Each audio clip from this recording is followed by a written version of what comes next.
हर दुआ में शामिल तेरा प्यार है,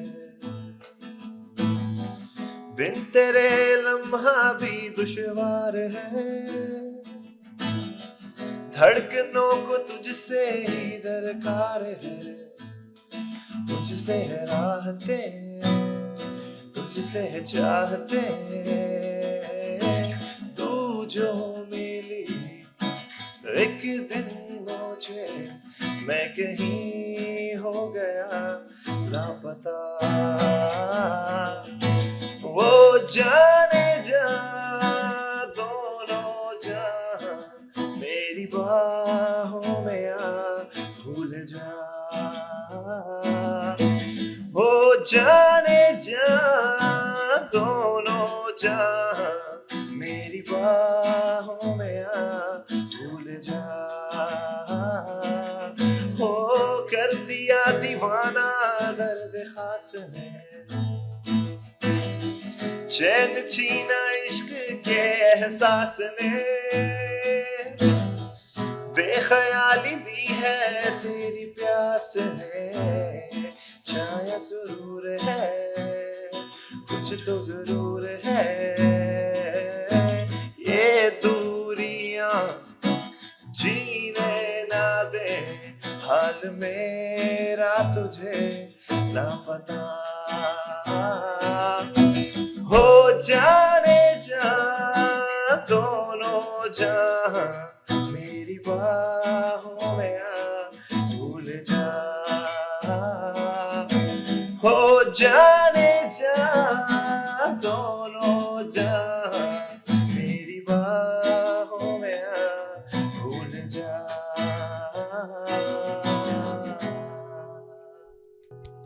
वेरी नाइस क्या गाना गाया माशाल्लाह उसामा, बहुत कमाल ही कर दिया आपने। Thank so you. अस्सलाम वालेकुम उसामा। सो आज के हमारे जो गेस्ट हैं वो है उसामा अदनान, जो कि पाकिस्तान का वो राइजिंग स्टार हैं जिनको आप बहुत जल्दी अपनी टीवी स्क्रीन्स पर भी देखेंगे, मोबाइल स्क्रीन्स पर तो आप देखते ही होंगे। और इनके बहुत सारे गाने जो हैं वो अपकमिंग हैं। मजीद इनके क्या प्रोजेक्ट्स हैं, कहाँ से शुरू किया, कैसे इतनी खूबसूरत आवाज़ जो है वो आई है पाकिस्तान की म्यूज़िक इंडस्ट्री में, हम इनसे ही जानेंगे। अस्सलाम वालेकुम, कैसे हैं आप? वालेकुम अस्सलाम, अल्हम्दुलिल्लाह आई एम डूइंग गुड। और जो आपने बात की कि म्यूज़िक कहाँ से स्टार्ट किया और कैसे, तो आई वुड से कि it was purely accidental, nothing okay. Was planned. जैसे होता है कि लोग जो गाते हैं they usually start very early अपनी लाइफ में, स्कूल में गाते हैं, but that wasn't the case with me. I started pretty late, I think early 20s, 2021 में I picked up the guitar very okay. Late. और I think my first performance was in my university, और okay. जो annual एक function हाँ, होता है हाँ। उसके ऊपर that was the first time I perform, वो भी दोस्तों के प्रेशर में। और फिर आई रियलाइज कि अच्छा ये तो बड़ा ज़बरदस्त फीडबैक मिल रहा है, तो from there I took it seriously. हुँ। और फिर it just went on from there. Okay, तो उसामा मुझे बताएँ कि म्यूज़िक से पहले आप क्या थे? अच्छा, that's a very interesting question. मेरा ख्याल है कि जिस भी आप आर्टिस्ट से पूछेंगे, चाहे वो म्यूजिशियन हो, सिंगर हो, एक्टर हो, पाकिस्तान में all of them wanted to be cricketers at a time.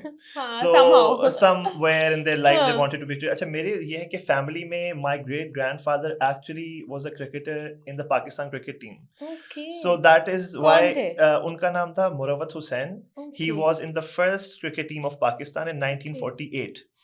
तो okay. Because it was in the genetics as well, हाँ। तो आई रियली वांटेड कि मैं स्पोर्ट्स को परस्यू करूँ और क्रिकेट खेलूँ, और मैं क्रिकेटर था। जो आपका क्वेश्चन है कि मैं क्या था, पहले तो आई वाज़ अ क्रिकेटर। ओके। अपने यूनिवर्सिटी की टीम का कैप्टन भी था, क्लब्स में भी खेलता था, आई वाज़ गुड।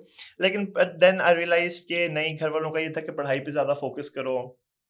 तो for some odd reason I had to leave it, but I was a little disappointed कि लेगेसी ना कि मुझे करनी चाहिए थी आगे, बट आई एम गुड। उसके बाद फिर मैंने कहा चलो ठीक है, from there on I picked up music, हाँ। और फिर उसके बाद से आई वाज़ गुड। अच्छा उसामा, कहते हैं जो म्यूज़िक करते हैं या जो पोएट्री करते हैं मोस्टली उनका दिल टूटा होता है तो वो ये सब कुछ करते हैं। तो आपका कोई ऐसा सीन था कि दिल टूटा तो आपने सोचा म्यूज़िक स्टार्ट कर देते हैं? वेल, मोस्टली यही होता है कि जो दुखी गाने होते हैं वो लोग तब लिखते हैं जब उनका दिल टूटता है। अच्छा, मेरे केस में ऐसा नहीं था। हालाँकि अभी जो मैंने पहला गाना अपना रिलीज़ किया है उसका नाम है सजना आजा, हुँ। वो भी एक सैड सॉन्ग है। लेकिन उसके पीछे कोई सैड स्टोरी एज सच नहीं हम्म है। तो अच्छा, मेरी म्यूजिक को लेके अप्रोच यूं है, अक्सर लोग पहले लिरिक्स लिखते हैं और हम्म उसके बाद म्यूजिक कंपोज करते हैं। हम्म मेरी क्योंकि मैं म्यूजिशियन पहले था, सिंगर बाद में था, तो मेरी अप्रोच भी उसी तरह ही है। पहले I compose okay the music hmm and then I would write lyrics hmm on that music. तो सजना आजा भी जब हमने रिलीज किया, पहले उसका प्रोसेस ये था कि हम्म पहले म्यूजिक उसका बना, उसके ऊपर फिर शायरी लिखी। Okay okay okay not that कि दिल टूटा हुआ था, हाँ लेकिन बस it just went on with music. Okay सुनाएं आप हमें अपना गाना भी हाँ सुनाएं। बिल्कुल बिल्कुल।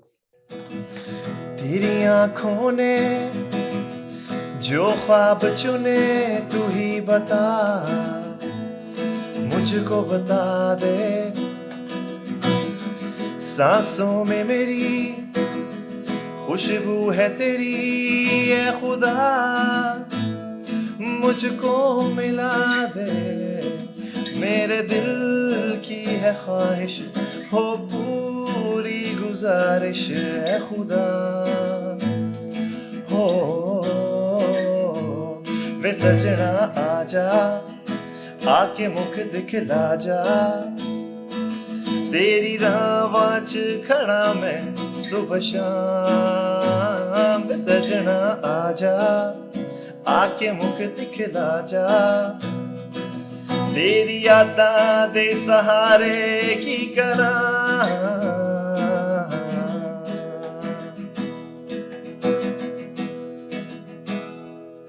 वो प्यार वाली बातें और ढलती हुई रातें, वो समा मुझको दिखा दे।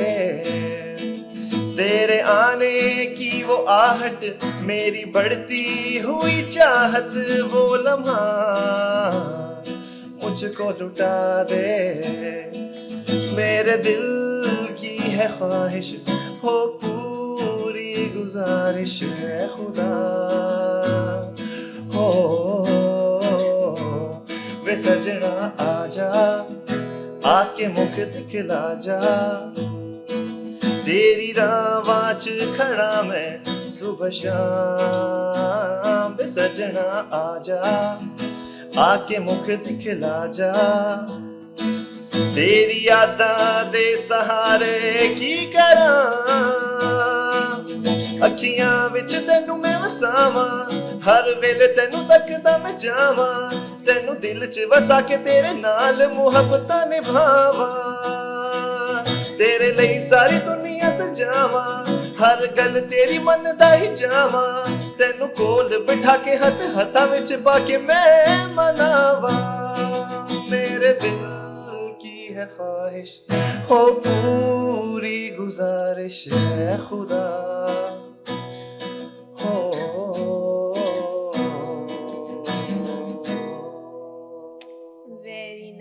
वेरी नाइस लिटरली बहुत अच्छा था। मतलब मैं थैंक लिरिक्स पे भी यू। साथ साथ गौर करी थी, लिरिक्स भी बहुत अच्छे थे और बहुत गाना तो क्या, शुक्रिया जी। वो जो एंड पे आपने थोड़ा सा ट्विस्ट दिया था ना, वो ट्विस्ट बहुत कमाल था अच्छा, in literally. the original song that हाँ is actually the qawwali. So the okay qawwals are there और वो कोरस में इसको गाते हैं, इस पार्ट को जिसको आप ट्विस्ट कह रही हैं। वाओ So इसकी भी एक बड़ी इंटरेस्टिंग हाँ स्टोरी है हाँ हाँ कि जब हम गाना रिकॉर्ड करने गए सजना आजा स्टूडियो में, तो अब जब मैं वहां पे गया, ये पार्ट नहीं था गाने में। ओके और जो रिकॉर्ड कर रहे थे वो मुझे कहते हैं कि इसका तो वो ब्रिज मिसिंग है। तो अब वो हमने स्टूडियो सेशन लिया हुआ था और वो टाइम आउट हो जाता, तो फिर दोबारा से आना पड़ना था। तो आई वाज लाइक कि जस्ट गिव मी 5 और 10 minutes, I will go downstairs and I will think of something. और वो शुक्र है कि ये हुआ कि जब मुझे पेन पेंसिल लेके मैं नीचे गया और वो कोई 10 मिनट में ये लाइंस उधर बैठे बैठे ज़हन में आ गई और वो उसी सेशन में हमने रिकॉर्ड कर लिया। तो ये भी एक्सीडेंटली हुआ था और that was actually the best part of the song. Okay अच्छा उसामा, आपने अभी अभी कदम रखा है म्यूजिक इंडस्ट्री में, बिल्कुल। पाकिस्तान की म्यूजिक इंडस्ट्री को किस तरह से देखते हैं? वो प्लेटफॉर्म्स हैं हमारे पास या नहीं है, या मतलब आप क्या चाहते हैं कि अगर कुछ नहीं है तो उसमें क्या अमेंडमेंट्स आनी चाहिए, किस तरह से हमें इसको इवॉल्व करना चाहिए? क्योंकि टैलेंट की कमी पाकिस्तान में नहीं है, चाहे वो एक्टिंग की फील्ड में है, चाहे वो कोई भी फील्ड है, म्यूजिक है, एनीथिंग। हमारे पास टैलेंट है, लेकिन उसको यूटिलाइज करने के लिए सोशल मीडिया ने तो हमें प्लेटफॉर्म दिया है, ऑब्वियसली हमारे पास है, लेकिन म्यूजिक इंडस्ट्री के हवाले से आप क्या देखते हो, अपॉर्चुनिटीज और प्लेटफॉर्म? अच्छा, that's a very good question. अच्छा, म्यूजिक पाकिस्तान के अंदर ये है कि पाकिस्तान इंडिया से इस तरह डिफरेंट है कि हमारा पॉप सीन जो है वो बहुत अच्छा था। यहाँ पे इंडिपेंडेंट आर्टिस्ट शुरू से थे और हमारी म्यूजिक इंडस्ट्री बहुत स्ट्रांग रही है। पॉप के साथ, रॉक म्यूजिक में, पॉप म्यूजिक में पहले ये हुआ करता था कि जब हमारे बैंड्स जल, ईपी, जुनून और ये सब बैंड, पाकिस्तान में एक अंडरग्राउंड बैंड कल्चर बहुत ज्यादा था। अब प्रॉब्लम ये है कि वो अंडरग्राउंड बैंड कल्चर खत्म हो गया है। अब आर्टिस्ट जो हैं वो इंडिपेंडेंटली म्यूजिक कर तो रहे हैं, लेकिन अब वो ये है कि उनके पास इतने प्लेटफॉर्म्स नहीं, पाकिस्तान में कॉन्सर्ट्स बंद हो गए हैं, पाकिस्तान में या तो स्मॉग शुरू हो जाती है या कोई वो वैसे कोई सिक्योरिटी इश्यूज की वजह से, तो कॉन्सर्ट्स कम है, प्लेटफॉर्म्स उस तरह कम है। सिर्फ 2 प्लेटफॉर्म्स है मेरे ख्याल इस टाइम पाकिस्तान में, एक तो कोक स्टूडियो है और नेस्कैफे बेसमेंट है। इसके अलावा और कुछ आर्टिस्ट कर नहीं सकता। फिर ये है कि लेकिन मेरा ख्याल है कि इंडिपेंडेंट आर्टिस्ट के लिए ये बड़ा प्लस है कि now they have TikTok, YouTube, Instagram, वहां पे उनकी रीच बन सकती है। तो पहले ये था कि आपको किसी रिकॉर्ड लेबल के पास जाना पड़ता था, अब आप रिकॉर्ड लेबल खुद ही हैं। So you make your own YouTube channel, you make your own Instagram, you make your own TikTok and you release your music on that. It's a matter of time कि लोग उसको पसंद करें और आप music industry में किसको ideal मानते हैं आप? अच्छा, ऐसा है कि हर आर्टिस्ट की इंस्पिरेशन तो होती है, तो it's a mix of a lot of artists, क्योंकि मैं म्यूजिक जो करता हूँ इट्स इन लाइक 3 जॉनर्स। मैं पॉप भी करता हूँ, हिप हॉप भी करता हूँ, R&B भी करता हूँ। तो हम लोगों ने जब म्यूजिक स्टार्ट किया था तो इन्हीं को देख, जुनून को देख के किया था, स्ट्रिंग्स को देख के किया था। स्ट्रिंग्स के साथ मैं पर्सनली बहुत रेजोनेट करता हूँ, क्योंकि उनका सॉन्ग राइटिंग स्ट्रक्चर, उनकी मेलोडी की सेंस, ये चीज़ मुझे हमेशा से, तो स्ट्रिंग्स, जुनून, जल, ये लोग सभी मेरी इंस्पिरेशन थे म्यूजिक शुरू करने में। ओके, कोई एक स्पेसिफिक इंसान जो आपको बहुत पसंद हो म्यूजिक इंडस्ट्री का? पाकिस्तानी म्यूजिक इंडस्ट्री में I think right now Atif Aslam is at the top. He is, we would say, the king of Pakistani pop scene. तो आतिफ असलम को बहुत हम सुनते थे बचपन में, अभी भी सुनते हैं, and he is just like there on the top. तो आतिफ आई वुड से आतिफ असलम। ओके। अच्छा, तो आपने बात की अपॉर्चुनिटीज की, तो ये आपने कहा कि आपका कोई सीन नहीं था म्यूजिक वाला, वो जस्ट एक प्रेशर में आके आपने फर्स्ट परफॉर्मेंस थी, उसके बाद आपने कहा चलो यार करते हैं, इसी को करते हैं।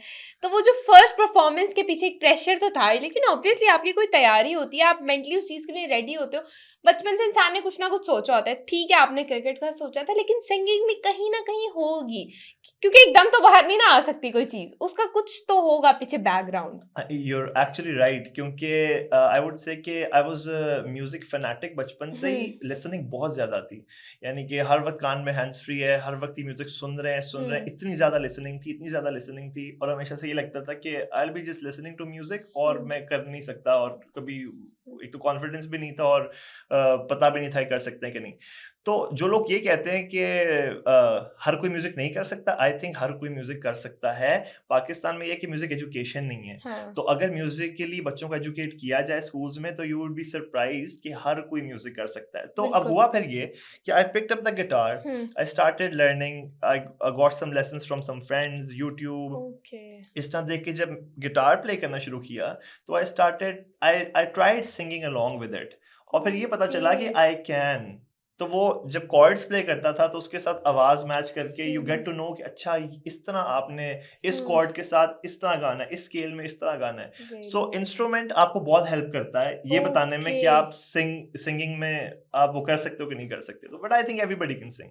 तो आपने यानी सीखा नहीं, आपने जस्ट यूट्यूब और मतलब जिसे कहते हैं ना इंसान अपनी सराउंडिंग से सीखता है। Absolutely, and I think that's the best form of education when you see the masters at work. जो लोग हैं जो बेस्ट है अपने क्राफ्ट में, उनको देखिए, उनको स्टडी करें, तो ठीक है। I am not classically trained, classical music की तरफ वो नहीं था और क्लासिकल कभी वो सीखा नहीं, बट हाँ पॉप में इस तरह देख के, और अब तो इंटरनेट है, सबके पास इंटरनेशनल एजुकेशन है, तो आप कहीं से भी कोई भी चीज सीख सकते हैं। बिल्कुल ऐसे। अच्छा उसामा, आपने बहुत सारे कवर्स किए हैं, कौन सा कवर आपका खुद का फेवरेट है? कि आप कहें मैंने जो वो वाला कवर किया था मेरा फेवरेट था?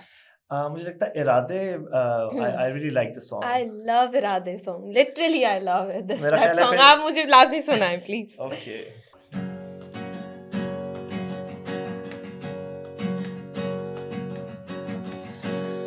कैसे कहूँ मैं तुमसा कोई ना है, तेरे आस पास रहूं दिल वीरा है, जज्बात मेरे सभी तू ही जाने, जितना भी देखूं दिल भर ना पाए, कैसा समा है हम तुम यहाँ है, जाहिर करूं क्या है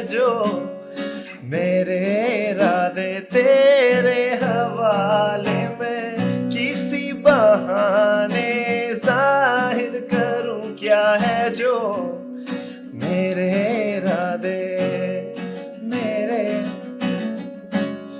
मेरे इरादे, मेरे मेरे इरादे।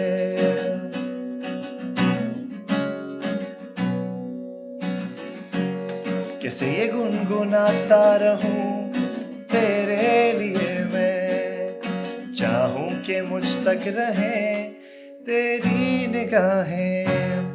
कैसे मैं कहूं, कैसे मैं ये कहूं, असर जो तेरा मेरे दिल पे हुआ है, कैसा समा है हम तुम यहाँ है, जाहिर करूं क्या है जो मेरे इरादे, तेरे हवाले में, किसी बहाने जाहिर करूं क्या है जो मेरे इरादे, मेरे मेरे इरादे, मेरे मेरे इरादे। उस सॉन्ग में भी जो लास्ट में कहता है ना मेरे इरादे, वो मुझे बहुत ही अच्छा लगा। आपने बहुत अच्छा किया, बहुत जबरदस्त, बहुत अब्दुल जबरदस्त। हनान इज रियली गुड, और हाँ। उसके तो बाकी गाने बहुत जबरदस्त हैं। One of my favourite songs this is Iraade. Also one of my favourite song. अच्छा, आप जो मतलब खुद तो आप कर ही रहे हैं तमाम चीज़ें, लेकिन वो लोग, वो बच्चे जो सिंगिंग में आना चाहते हैं, एज के आपने बात की कि हमारे यहाँ म्यूजिक स्टडीज, म्यूजिक कल्चर नहीं है उस तरह से जिस तरह से बाकी कंट्रीज में होता है, तो बच्चों को क्या टिप्स देना चाहेंगे स्पेशली कि वो किस तरह से सीखें? बहुत सारे हैं जिनकी आवाज़ बहुत अच्छी है बट वो अफोर्ड नहीं कर सकते, इंस्ट्रूमेंट अफोर्ड नहीं कर सकते, स्टडी स्पेसिफिक कहीं जाके करना अफोर्ड नहीं कर सकते, उनको आप क्या टिप्स एंड ट्रिक्स देना चाहेंगे जिसके थ्रू वो घर में बैठ के अपने टैलेंट को प्रमोट कर सकें? अच्छा, मेरा ख्याल ये है कि आजकल the children of today are really lucky, क्योंकि पहले ये था कि आपको कोई उस्ताद ढूंढना पड़ता था, आपको गिटार इंस्ट्रक्टर, कोई कीबोर्ड इंस्ट्रक्टर ढूंढना पड़ता था। अब तो ये है कि आप पेड कोर्सेज भी खरीद सकते हैं from the best musicians in the world. For example एक गिटारिस्ट है बहुत उसका नाम है कार्लोस सैंटाना। अब कार्लोस सैंटाना आपको पर्सनली लेसन्स दे रहा है इंटरनेट पे, आप उसका वो कोर्स बाय करें और आप गिटार सीखें। इस तरह बेतहाशा म्यूजिशियंस हैं जो सिखा रहे हैं। तो मैंने एक एग्जांपल दी है। इसी तरह वोकल्स के भी बहुत ज्यादा टीचर्स हैं। अच्छा, if you can not afford buying a course, you should go on YouTube and learn for free. तो आप वहां से सीख सकते हैं। और जो वोकली ट्रेनिंग लेना चाह रहे हैं बच्चे, तो उसके लिए उस्ताद के पास जाएंगे, वो कहेगा कि जी हारमोनियम खरीद दें, तानपुरा खरीद के लाएं, तो आपको वो भी जरूरत नहीं है। अब आजकल ऐप्स हैं इतनी जबरदस्त, उसके अंदर ऐप के ऊपर तानपुरा है, आप वो प्ले करें, आप वोकल्स को ट्रेन करें अपने। कोई स्पेसिफिक ऐप का नाम? अब उसका मुझे एग्जैक्टली इस वक्त नाम नहीं पता होगा। आप तानपुरा ऐप लिखेंगे प्ले स्टोर पे तो आपके सामने बेतहाशा ऐप्स आ जाएंगी, हारमोनियम ऐप लिखे तानपुरा, आपके सारी सामने आ आ जाएंगी। अब तो लोग उस पे आईपैड पे अपना कीबोर्ड भी प्ले कर लेते हैं। हाँ, पर Nice. Guitar I would say कि वो आपके पास रियल गिटार होना चाहिए to like learn how to play the string instrument. Okay. लेकिन अब क्या अपकमिंग प्रोजेक्ट्स कौन कौन से हैं? अच्छा, अपकमिंग ये है कि अभी पहला गाना जो हमारा रिलीज हुआ उसका नाम सजना आजा था। It was a sad song. इसके बाद एक जो गाना आ रहा है हमारा, क्योंकि मैं हिप हॉप म्यूजिक भी करता हूँ, वो एक फनी कॉमेडी हिप हॉप है। उस गाने का नाम है Okay. छीदा पिस्तौल। Okay. छीदा पिस्तौल इज अ कैरेक्टर फ्रॉम हाँ. अंदरून लाहौर, Okay, जो okay. कि जिसको वाना भी बदमाश कहते हैं ना, हाँ, बदमाश हाँ, हाँ. बनना चाहता है लेकिन है नहीं। उस गाने का नाम है छीदा पिस्तौल। तो Okay. हिप हॉप है। It's going to be really fun. I think that is इंशाल्लाह. Going to be that's my personal favourite. I hope कि लोगों को भी उतना ही पसंद आए। इंशाल्लाह. और तीसरा गाना जो आ रहा है उसका, वो एक पॉप रोमांटिक गाना, उसका नाम है तुम्हें चाहूं। सो Okay. अब ये 2 पाइपलाइन में हैं जो हम्म. कि 1-2 महीनों में आपको मिल इंशाल्लाह जाएंगे YouTube। हमारी विशेस जो हैं वो आपके साथ हैं कि आपको अल्लाह पाक बहुत शुक्रिया। बहुत कामयाब करें। अब हम जो है उसामा से लास्ट एक गाना सुनने लगे हैं, उसके बाद फिर आप हमें इजाज़त दीजिएगा। और अगर अभी तक चैनल को सब्सक्राइब नहीं किया तो जल्दी से कर लीजिए, क्योंकि मज़ीद इस तरह के प्रोग्राम्स आपके लिए आने वाले हैं। और अगर कोई फेवरेट सिंगर आर्टिस्ट आपका है जिसको आप सुनना चाहते हैं, देखना चाहते हैं, बात करना चाहते हैं, तो नीचे कॉमेंट्स में बताइए, हम उनको लाजमी इन्वाइट करेंगे। अल्लाह हाफिज़। गाना सुनते हैं।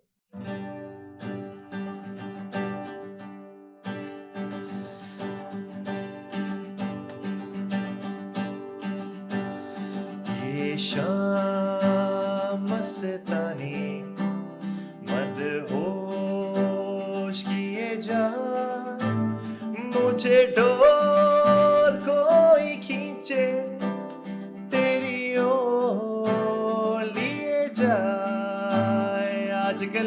मेरे प्यार के चर्चे हर ज़बान पर। सबको मालूम है और सबको खबर हो गई, तो क्या आजकल तेरे मेरे प्यार के चर्चे हर ज़बान पर। सबको मालूम है और सबको खबर हो गई, है अपना दिल तो आवारा, न जाने किस पे आएगा। है अपना दिल तो आवारा, न जाने किस पे आएगा। मेरे ख्यालों पे छाई है एक सूरत मतवाली सी, नाजुक सी शर्मीली सी, मासूम सी भोली भाली सी। रहती है वो दूर कहीं, अता पता मालूम नहीं। कोको कोरीना, कोको कोरीना, कोको कोरीना, कोको कोरीना। यूं ही कोई मिल गया था, यूं ही कोई मिल गया था। सरे राह चलते चलते, सरे राह चलते चलते, सजना तेरे बिना, सजना तेरे बिना। हाँ सानू एक पल चैन ना आवे, हो सानू एक पल चैन ना आवे, सजना